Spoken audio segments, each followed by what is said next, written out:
मोहम्मद अरशद और आप देख रहे हैं उर्दू नॉलेज। सारे हर्फ मैंने आपके सामने लिखे हैं। आज चौथा दिन है यानी 4 डेज। आज आपके सामने वही सारे हर्फ हैं और थोड़ी सी चेंजिंग है, आप उस चेंजिंग को समझे। यानी मैंने आपको बताया था ये जबर है, ये जबर है। अब इसी की दूसरी शक्ल में मैंने ये देखो इसी तरह बनाया है, यानी ये यही चीज बनाया, ये भी ये जबर की तरह है, सेम टू सेम जबर की तरह है। लेकिन याद रखना, मैं आपको थोड़ा सा बता दूं कि ये चीज जबर है और यही चीज जेर है। इसका दूसरा नाम है जेर। पहला नाम है इसका जबर और दूसरा नाम क्या है, जेर। यानी अगर मैं अलग अलग कर दूं तो ये जबर है और ये जेर है और दोनों सेम टू सेम है, सेम टू सेम है। इसमें फर्क क्या है, फिर मैं कैसे समझूंगा कि ये जबर है कि जेर है, इसे मैं कैसे समझूंगा? आइए मैं आपको समझाता हूं। ठीक है, मैंने आपके सामने ये जेर जबर दोनों लिखा है। ठीक है, इसी में समझ लो जेर है और जबर है। आइए मैं आपको बताता हूं। यहाँ पे मैंने सारे हर्फ लिख दिए हैं, यानी अलिफ से लेकर या तक लिखे हैं। मैं आप नोटिस करें पहले तो मैंने अलिफ लिखा था पहले वाले तीसरे दिन में, तो अलिफ जबर आ लगाया था, ऊपर बनाया था। कहा बनाया था? ऊपर बनाया था। आज नोटिस करें तो मैं अलिफ तो बनाया हूं, लेकिन अलिफ के ऊपर नहीं बल्कि नीचे बनाया हूं। क्या बनाया हूं? नीचे बनाया हूं। तो इससे हमें क्या फर्क पड़ता है? सेम है, बट फर्क ये है कि मैंने अलिफ के ऊपर लगाया तो जबर है और नीचे लगाया तो जेर है। यानी किसी भी हर्फ के नीचे ये चीज लगती है तो वो जेर हो जाती है, और यही चीज अगर हर्फ के ऊपर लगती है तो जबर हो जाती है। आपके समझ में आ गया ना? हाँ बिल्कुल। आइए इसे पढ़ते हैं, किस तरह पढ़ा जाते हैं इसको भी पढ़ कर बताते हैं आपको हम। अलिफ जेर ई, बा जेर बी, पा जेर पी, ता जेर ती, ता जेर टी, सा जेर सी, जीम जेर जी, चा जेर ची, हा जेर ही, खा जेर खी, दाल जेर दी, दाल जेर डी, जाल जेर जी, रा जेर री, रा जेर री, जा जेर जी, सीन जेर सी, शीन जेर शी, स्वाद जेर सी, दुआज जेर दी, तो जेर ती, जो जेर जी, आइन जेर ई, गैन जेर गी, फा जेर फी, कॉफ जेर की, काफ जेर की, गाफ जेर गी, लाम जेर ली, मीम जेर मी, नून जेर नी, वाव जेर वी, हा जेर ही, हमजा जेर ई, या जेर गी, या जेर गी। देखा मैंने आपके सामने पूरे हर्फ पढ़ा।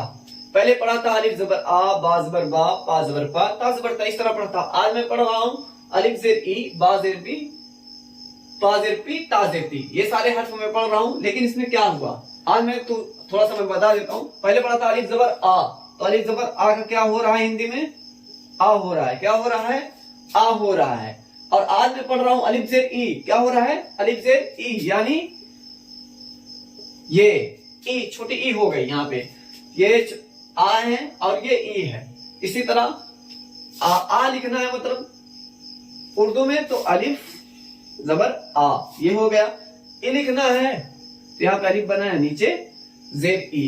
ठीक है, ये दो चीज है। आ ई के बारे में हमें पता चला। आज क्या पता चला? आ ई के बारे में पता हमें चल गया। ठीक है, यह ध्यान में रखना कि मैंने सारी चीजें आपकी कॉपी में देखने हैं, मैंने क्या क्या लिखा है, क्या क्या चीज बनाया। आपको कोई चीज स्किप नहीं करना, ना छोड़ना नहीं है बिल्कुल भी। आपको मैं आपके सामने मैंने हर्फ पढ़ा, अलिफ जेर ई, बा जेर बी, पा जेर पी, ता जेर ती, ता जेर टी। जितने भी बच्चे हैं, जितने भी बच्चे मुझसे पढ़ते हैं, अपने माइंड में बिठा लेना कि मैं चेक करूंगा तो उस वक्त सारी चीजें मैं देखूंगा। अगर कोई चीज छोड़ दिए तो आपको उसकी पनिशमेंट मिलेगी, याद रखना। ठीक है, आज इतना याद रखना कि आज हमने किसके बारे में पढ़ा है। आज मैंने इसके बारे में पढ़ा है, ये ई के बारे में पढ़ा है। अब ई का मतलब ये समझो कि कोई भी चीज हो, ई, बी, पी, टी, टी, जो भी है, समझे ना? आल टोटल हर्फ के सेंटेंस के हिसाब से अगर ये नून है तो नी हुई, वाव है तो वी हुई, हा है तो ही हुई, हमजा है तो ई हुई, या है तो ये हुई, और या है तो ये हुई। अगर मैं यहां से बता देता हूं, सीन है, सीन जेर सी, सीन जेर सी, क्या कहते हैं? सीन जेर सी। लास्ट में क्या साउंड आता रहे? सी की, तो यानी ये सी है। सी, शी, शी, दी, टी, जी, ई, गी, फी। समझ गए ना? मैं आपको इतना आसानी से समझा रहा हूं कि आप एकदम आसानी से समझ जाए। उर्दू आपको मैं एकदम पानी की तरह बता रहा हूं कि आप सिर्फ गिलास में पानी लें और पीते जाए। ठीक है, और जिस दिन मैं पहले दिन बताया, इसके पहले बताया था जबर आ। जबर आ का मतलब आ हुआ, यानी ये आ है। ठीक है, आ है ना? जो पहले दिन मैं बताया था, इसके पहले दिन ये, उसमें मैंने क्या बताया था? आ के बारे में बताया था। अब आ से आप रिलेटिव ले लीजिए कि जैसे सीन जबर सा था, तो सीन जबर सा का सा हुआ। हमजा जबर आ, ठीक, नून जबर ना, यानी ना।